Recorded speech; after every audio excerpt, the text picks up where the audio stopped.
tregues tjetër. Allahu i madhruar për vepra të vogla na shpërblen pa kufi.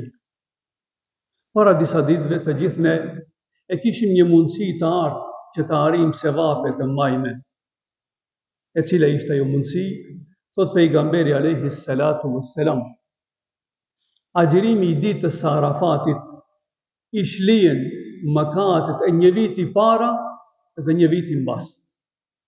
Allahu i madhruar të t'i shlije mëkatet e një viti që kaloi dhe një viti mbas, a nuk është tregues i qartë që Allahu xhelleshanuhu për një vepër të vogël të jep sevape të shumëfishta.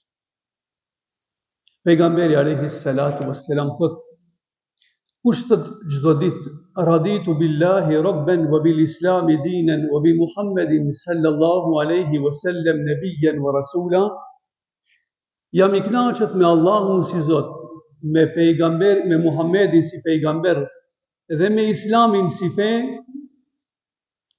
Allahu xhelleshanuhu ja mundson këtij njeriu që ta ketë ditën e lumtur. Ti këto fjalë tha, në zemrën tënde futet qetësia dhe dita jote bëhet e lumtur. Për aspektin tjetër, që për vepra të vogla Allahu xhelleshanuhu shpërblen shumë, i dashuri i Allahut sallallahu alaihi wasallam thot, kush thot 100 herë në ditë subhanallahi wa bihamdihi, ati ja falen mëkatet, pa qofshin mëkatet sa shkume e detit. Aspekti tjetër, thot pejgamberi i Zotit sallallahu alaihi wasallam, nëse një burr zgjohet natën për të adhuruar Zotin e madhruar dhe e ngre, e zgjon edhe bashkëshorten e tij, Allahu i madhruar e ja shkruan sevap sikur me qenë tanë natën në adhurim dhe Zotit të madhruar.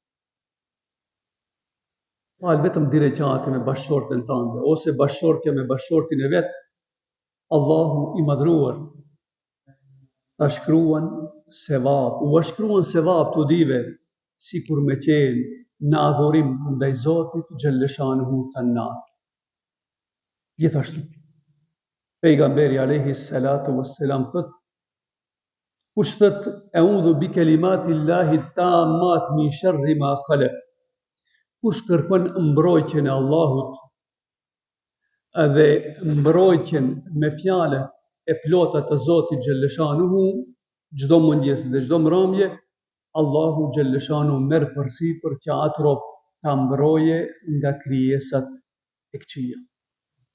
I nderuari vëlla, këto shenjat të cilat i cekëm, a nuk tregojnë se Zoti xhelleshanuhu me të vërtet na don? Nuk janë fjalë boshe, por janë argumente që duhet t'i besojmë dhe duhet të i gjallërojmë në jetën tonë, nga se me të vërtet, me pak vepra, me pak punë, me pak kontribut, arrijnë sevape të shumëfishta. Arrijnë të falen mëkatet pa qofshin edhe sa shkume e detit. Përmes agjerimit ditës së Arafatit, Allahu xhelleshanuhu t'i fal 2 vjet radhazi mëkatet. Ti ke falur direqate me shoqen tënde, shokin tënd, respektivisht shokin e jetës tënde, e Allahu xhelleshanuhu ta shkruan kurse tanë natën një falur. Ti ke thanur lutjen e lexuar pak më parë, se jam i kënaqur me Zotin, me pejgamberin, me fen, e Allahu xhelleshanuhu ka marrë përsipër që atë ditë ta bëjë të lutur. E shpesh pretendojmë për një gjë kur fjalët tona janë boshe, ndërsa këta gjëja Allahu xhelleshanuhu i vërteton me argumente, dhe nëse ne e veprojmë në përputhje me fjalët e Allahu xhelleshanuhu, jeta jonë vërtet bëhet e lumtur dhe e qetë.